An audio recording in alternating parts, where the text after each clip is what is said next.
my name is Natalie. I am the artist and owner behind a small art business called NMC Design Studio, which is based out of Seattle, Washington. And in a previous time period, I was actually the designer for the PNSN, or the Pacific Northwest Seismic Network, which is what you saw in the bottom down here of the screen in the last clip of the seismograph, or the measurement of amount of ground shakingness. And again, I'm not a seismologist, I'm not a scientist or an engineer. Although I kind of am an engineer, but that's a whole different story.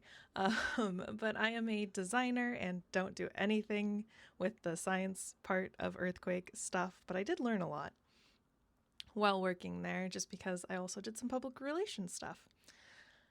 But one of the things that I got to work on while at the PNSN was worked on the brand design. So the logo that you saw was actually a design that I came up with as part of a brand refresh to modernize and address some pain points in the existing branding and logo.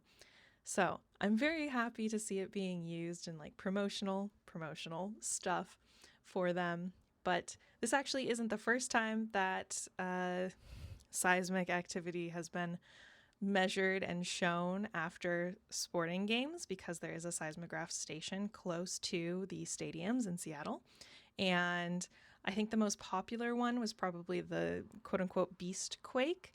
I don't remember the year, but it was when one of the Seahawks players made like a really long run and crowds went wild, and it showed a really high spike in ground shaking. One thing is, these aren't showing earthquakes happening, it's just showing ground shaking. So the amount of ground shaking isn't like triggering an earthquake or anything like that. It's just a measurement for like how much the ground is shaking. Again, take this with a grain of salt. I'm not a scientist. But we also have, and by we, I mean the PNSN. The PNSN has also done some other ones, or shown some other ones. One of the things was, I believe, when the Sounders were playing, maybe for something or other a few years back. I'm not a sports person, can you tell?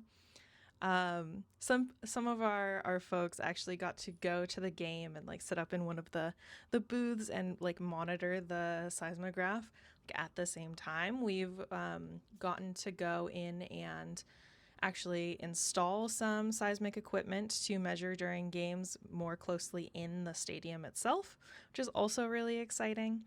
But those are usually temporary stations and they don't stay there for the entire time.